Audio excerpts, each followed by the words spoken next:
நாம் நபிகளாருடைய நேசம் சம்பந்தமாக என்ன அகீதாவில் இருக்கிறோம் என்ற செய்தி அவர்களுக்கு சொல்ல வேண்டும். ரசூலுல்லாஹி ஸல்லல்லாஹு அலைஹி வஸல்லம் உடைய நேசம் பற்றிய செய்தியில் பிரதானமாக இரண்டாவது நாம் புரிந்து கொள்ள வேண்டிய ஒரு விஷயம் இதுதான். ரசூலுல்லாஹி ஸல்லல்லாஹு அலைஹி வஸல்லம் உடைய நேசம் என்பது, அன்பு என்பது ஈமானில் ஒரு பகுதி என்று நாம் நம்புகிறோம்.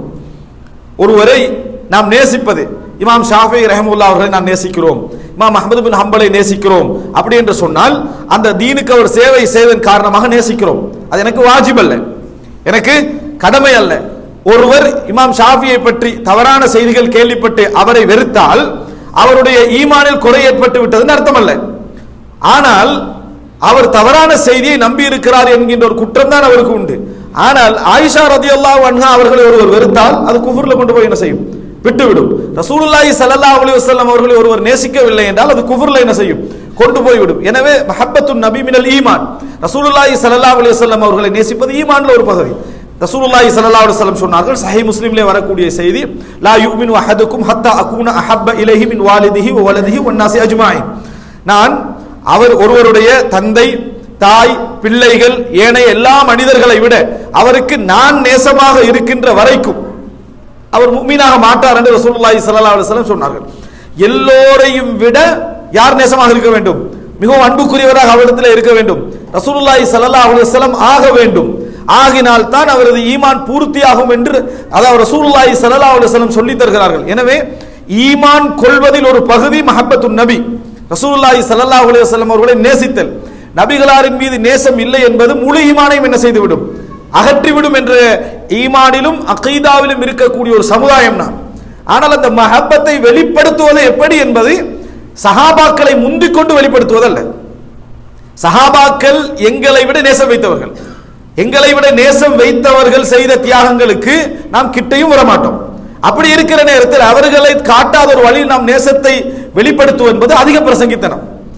அவர்களை விட நாம் முந்தி இருக்கிறோம் என்று காட்ட நினைக்கக்கூடிய ஒரு நிலை அதை என்ன செய்யும்? உருவாக்கும் என்பதை நாம் புரிந்து கொள்ள வேண்டும். ஒரு மகன் ஒரு தாயை நேசித்துக் கொண்டிருக்கிறான், அங்க போய் அந்த மகனை விட நான் நேசத்தை காட்ட நினைப்பது என்பது என்ன? போலியான நேசம் என்கின்ற சில நினைவுகளை என்ன செய்யும்? அது உருவாக்கும். எனவே அந்த வழிமுறைக்கு நாங்கள் போகக்கூடாது என்பதை புரிந்து கொள்ள வேண்டும். அடுத்து நம்ம பார்க்கிறோம், ரசூலுல்லாஹி ஸல்லல்லாஹு அலைஹி வஸல்லம் அவர்களை ஈமான் கொள்வது என்பது ஒரு மனிதன் தன்னை விட ஈமான் அதாவது மஹப்பத்து கொள்ள வேண்டும் என்பதற்கு ஒரு செய்தி. உமர் இப்னு கத்தாப் ரலியல்லாஹு அன்ஹு அவர்கள் ரசூலுல்லாஹி ஸல்லல்லாஹு அலைஹி வஸல்லம் அவரிடத்திலே வந்து சொல்கிறார்கள், அல்லாஹ்வின் தூதரே, இந்த உலகத்தில் உள்ள எல்லோரையும் எல்லாவற்றையும் விட உங்களை நான் நேசிக்கிறேன். அதாவது இல்லா நஃப்ஸி, என்னை தவிர மற்ற எல்லோரையும் விட உங்களை மற்ற எல்லாரை விட நான் உங்களை என்ன செய்கிறேன்? நேசிக்கிறேன். ரசூல் ஸல்லல்லாஹு அலைஹி வஸல்லம் சொன்னாங்க, இன்னும் நீ என்ன செய்யவில்லை? ஈமான் கொள்ளவில்லை. அப்படின்னா என்ன? உங்களுடைய ஈமான் பூர்த்தியாகலை. இன்னும் பூர்த்தியாக வேண்டும் என்று அடுத்து என்ன? முழுமையாக ஈமான் பூர்த்தியாக வேண்டும் என்றால் தன்னை விட ரசூலுல்லாஹி ஸல்லல்லாஹு அலைஹி வஸல்லம் அவர்களை என்ன செய்ய வேண்டும்?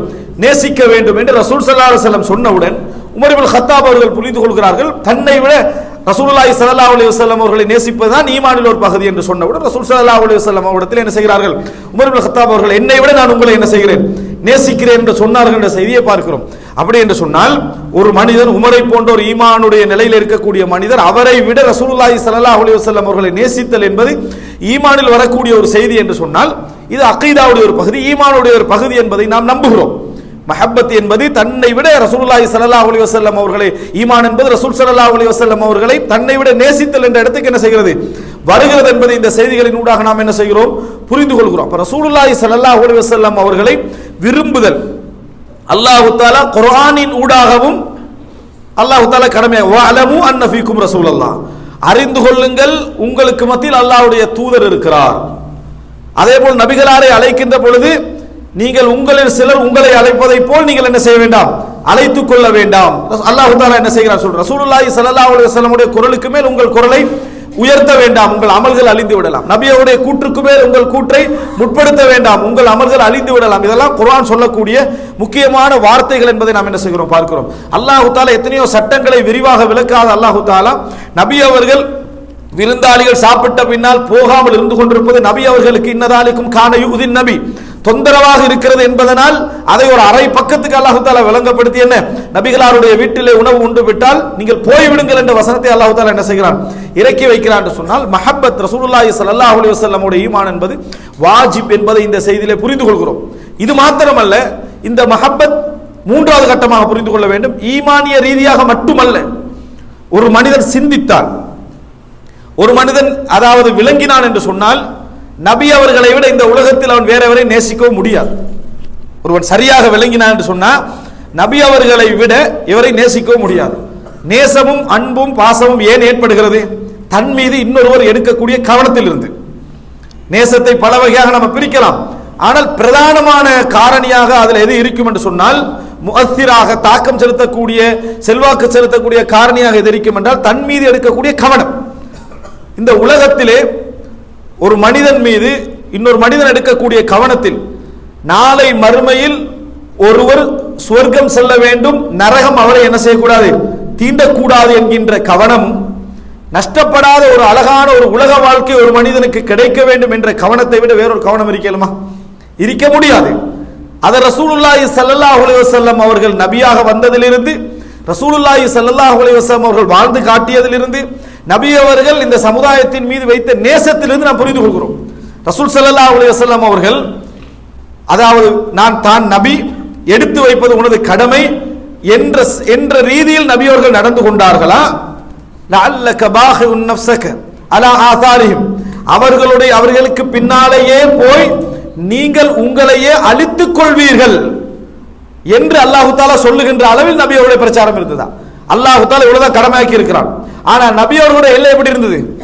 அதையெல்லாம் தாண்டி போய் அந்த மக்கள் ஈமான் கொள்ள மாட்டார்களா, இஸ்லாத்துக்கு வர மாட்டார்களா என்ற நேசம் இருந்தது. அந்த அளவில் நபி அவர்கள் என்ன செய்தார்கள்? பிரச்சாரம் செய்தார்கள். ஒரு இரவில் ரசூலுல்லாஹி ஸல்லல்லாஹு அலைஹி வஸல்லம் அவர்கள் இப்ராஹிம் அலைஹிஸ்ஸலாம் தன் சமுதாயத்தை பற்றி சொன்ன வார்த்தையை சொல்லி, ஈசா அலைஹிஸ்ஸலாம் தன் சமுதாயத்தை பற்றி இறைவனிடத்தில் செய்த பிரார்த்தனையை சொல்லி, இப்ராஹிம் அலைஹிஸ்ஸலாம் பிரார்த்தனை செய்கிறார், யா அல்லாஹ் இந்த அடியார்களை நீ தண்டித்தால் அவர்கள் உனது அடியார்கள் அவர்களுக்கு தண்டிக்க உரிமை உண்டு, நீ மன்னித்தால் நீ நிச்சயமாக மன்னிக்க கூடியவன், கருணையுள்ளவன் என்று சொல்லி இப்ராஹிம் அலைஹிஸ்ஸலாம் பிரார்த்தனை செய்தார்கள். ஈசா அலைஹிஸ்ஸலாம் பிரார்த்தனை செய்தார்கள். இந்த பிரார்த்தனை எல்லாம் சொல்லி நபி அவர்கள் இரவு நேரத்தில் இந்த இரண்டு உம்மத்தை பற்றி இந்த நபிமார்கள் கேட்டார்களே, அந்த துஆவை சொல்லிவிட்டு, அதாவது ரசூலுல்லாஹி ஸல்லல்லாஹு அலைஹி வஸல்லம் அடுத்தது என்ன சொன்னார்கள் என்றால், தனது உம்மத்தை யோசிக்கிறார்கள், சிந்திக்கிறார்கள். சிந்தித்து விட்டு சொன்னார்கள், அல்லாஹும்ம உம்மதி, அல்லாஹும்ம உம்மதி, யா அல்லாஹ் என் சமூகம், யா அல்லாஹ் என் சமூகம் என்று நபி அவர்கள் தொடர்ந்து அழுது கொண்டே இருந்தார்கள். வெறும் பிரச்சாரம் மட்டும்தான் உணர்வுள்ள ஒரு தூதர் இப்படி நடந்து கொள்ள மாட்டார். அழுது கொண்டே இருந்தார்கள். எந்த அளவுக்கு என்று சொன்னால், சஹீஹ் முஸ்லிமிலே வருகிறது, ஜிப்ரீல் அலைஹிஸ்ஸலாம் அவர்கள் அனுப்பப்படுகிறார்கள்.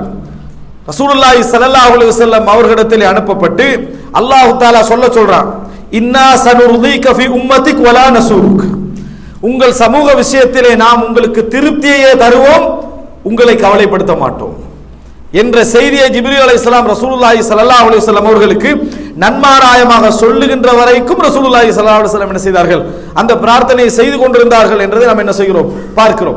அப்படி என்று சொன்னால் ரசூலுல்லாஹி ஸல்லல்லாஹு அலைஹி வஸல்லம் அவர்கள் எந்த அளவில் இந்த சமுதாயத்தின் மீது கவனம் எடுத்தார்கள் என்கின்ற அடிப்படையில் நமக்கு நேசம் நபி அவர்கள் மீது என்ன செய்ய வேண்டும்? அதிகமாக இருக்க வேண்டும். ஏனென்றால் எங்களது நேர்வழி, எங்களது அதாவது வாழ்க்கை இன்றைக்கு நம்ம ஒரு சிறந்த ஒரு வாழ்க்கையும், சொந்த மூளை இருந்தும் பகுத்தறிவாக சிந்திக்க முடியாத ஒரு சமுதாயமாக படித்தவர்களே இருந்து கொண்டிருக்கிறார்கள். நீதிமன்றத்திலே அழகிய முறையில் நீதியை வழங்கிவிட்டு வெளியே வந்து சிலையை வணங்கி போகின்ற நீதிபதிகள் எல்லாம் நம்ம பார்க்கிறோமா இல்லையா? அப்படின்னா என்ன? நீதிமன்றத்திலே மூளை என்ன செஞ்சுட்டு போயிட்டு என்பதை நம்ம பார்க்கிறோம். வெளியே வந்து சிலையை வணங்கக்கூடிய அளவில் அவருடைய சிந்தனை இருக்கிறது என்றால் அது கலாச்சாரம், இது மரபு, அது புத்தி என்று பிரித்து வைத்திருக்கக்கூடிய ஒரு நிலையை நாம் என்ன செய்கிறோம்? பார்க்கிறோம். ஆனால் அதையெல்லாம் காப்பாற்றி சாதாரணமாக சிந்திக்க முடியாதவர்களாக இருந்தாலும் பகுத்தறிவை பாதுகாக்கின்ற இஸ்லாத்தை எங்களுக்கு தந்த அல்லாஹ்வின் தூதரை நினைத்தால் நிச்சயமாக எந்த ஒரு மனிதனுக்கும் நேசம் என்ன செய்ய வேண்டும்? ஏற்பட வேண்டும், எல்லோரை விட. எனவே சிந்தனை ரீதியாக எடுத்துக்கொண்டாலும் சரி, இந்த உலகத்தின் நிம்மதியையும் மறுமையுடைய நிம்மதியையும் ரசூலுல்லாஹி ஸல்லல்லாஹு அலைஹி வஸல்லம் அவர்கள் எங்களுக்கு சேர்ப்பித்தார்கள். நபியர்கள் உதாரணம் சொன்னார்கள். எப்படி அதாவது ஒரு விளக்கை நோக்கி விட்டில்கள் வருகிறதோ, அதை அதாவது அப்படி விழுகிற நேரத்தில் தடுப்பவன் போல நான் இருக்கிறேன் என்று ரசூலுல்லாஹி ஸல்லல்லாஹு அலைஹி வஸல்லம் என்ன செய்தார்கள்? சொன்னார்கள். எனவே அன்புள்ள சகோதரர்களே, ரசூலுல்லாஹி ஸல்லல்லாஹு அலைஹி வஸல்லம் அவர்களுடைய ஒரு நேசம் என்பது ஒரு குறிப்பிட்ட நாளில் ஒரு குறிப்பிட்ட வடிவில் செலுத்துகின்ற முறைமை என்பது புதிதாகத்தான் என்ன செய்தது? ஆரம்பித்த ஒரு விஷயம். சஹாபாக்குடைய வழிமுறையில் இருக்கவில்லை. ரசூலுல்லாஹி ஸல்லல்லாஹு அலைஹி வஸல்லம் உடைய நேசம் என்பது ஈமானோடு என்றும் அதாவது கலந்திருக்க வேண்டிய ஒரு விஷயம். அதை வெளிப்படுத்துவதற்கு ஒரு நாள், ஒரு தினம் என்கின்ற ஒரு பகுதி இருக்கிறது. எப்பொழுதும் அது சாதாரணமாக என்ன செய்ய வேண்டும்? வெளிப்பட்டுக் கொண்டிருக்க வேண்டும் என்பது நாம் புரிந்து கொள்ள வேண்டிய மிக முக்கியமான அம்சம். இரண்டாவது, அகீதாவுடைய ஈமானுடைய பகுதிகளில் உண்டு நபிகளுடைய நேசம் என்பது. மூன்றாவது, ரசூலுல்லாஹி ஸல்லல்லாஹு அலைஹி வஸல்லம் உடைய நேசத்தை எப்பொழுதும் ஒரு மனிதன் சிந்தித்தால் இந்த உலகத்தில் நபி அவர்களை விட நேசமான ஒருவர் என்ன செய்ய முடியாது, இருக்க முடியாது என்கின்ற முடிவுக்கு ஒருவன்